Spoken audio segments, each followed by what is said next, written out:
가격이 기재된 채 온라인 서점에 나와 있는 역사서 10권. 역사 왜곡 논란을 빚고 있는 전라도 천년사가 버젓이 시중에 판매되고 있습니다. 전라도 천년사는 지난 2018년 광주시와 전남, 전북이 전라도 정명 천년을 기념해 예산 24억 원을 들여 추진한 역사서입니다. 하지만 역사 왜곡 논란이 일자 발간에 제동이 걸렸었는데 어찌된 일인지 온라인 서점에서 판매되고 있었습니다.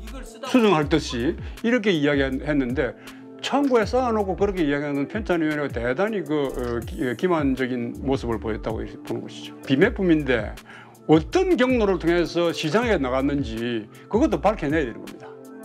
전라도 천년사는 구례와 순천을 사타, 광양을 모루, 여수를 상다리, 곡성을 공나로 기재하는 등 일본 서기에 표기된 호남 지역 지명을 그대로 인용했습니다. 해당 지역들을 연결하면 일본의 중학교 교과서인 자유사에 실린 임나지도와 일치해 왜군이 한반도 남부 지역을 지배했다는 내용의 임나 일본 부서를 뒷받침합니다. 고조선에 대한 역사 서술에서는 단군 조선을 부인하고 건국 시기마저 기원전 7세기경으로 기술해 역사를 왜곡했다는 비판도 나옵니다.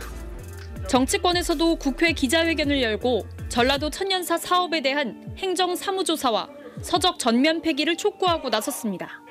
대한민국의 역사에 있어서 호남이 차지하는 비중이 대단히 높은데 이를 무시하고 왜곡하는 것으로 받아들여지는 전라도 천년사 발간 신중하게 검토해야 될 것입니다. 오는 24일 국회 토론회를 열어 전라도 천년사에 담긴 역사관과 문제점을 논의하는 등 대응을 이어갈 계획입니다. KBC 구영슬입니다. KBC가 입수한 지난해 출판됐다 수거된 역사서 전라도 천년사. 지난해 12월 출판돼 공공기관에 배포된 서적수는 모두 48,000건입니다. 역사 왜곡 논란에 부딪히자 서적들은 위탁기관인 전라북도 연구원을 통해 지난 4월 뒤늦게 수거됐습니다. 하지만 일부가 누락돼 시중에서 판매된 것으로 추정됩니다.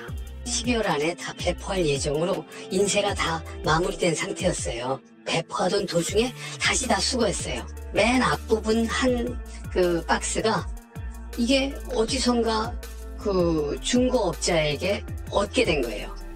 전북도와 전남도, 광주시는 일부 서적들이 수거되지 않았다는 사실을 모르고 있다가 최근에 문제가 불거지자 이를 확인한 것으로 드러났습니다. 사실상 행정에 구멍이 뚫린 겁니다. 지자체들은 판매한 중고 온라인 서점을 통해 해당 서적 10권에 대한 추가 회수에 나섰지만 판매자나 구매자에 대한 신상 정보를 확인할 수 없어 회수의 난항을 겪고 있습니다. 그중에서 10권짜리 지금 사고가 난 거예요. 찾을 수가 없습니다. 정말 찾을 수가 없는 상황이 됐어요. 정말 해서는 안 되는 기본이 없는 일탈 행위가 발생을 지금 한 거라고 저희는 생각을 합니다. 역사 왜곡에 이어 부실 행정 논란에 휩싸인 전라도 천년사. 정치권에서도 지역 국회의원 15명을 중심으로 전면 폐기 촉구를 이어나갈 방침입니다. KBC 구영슬입니다.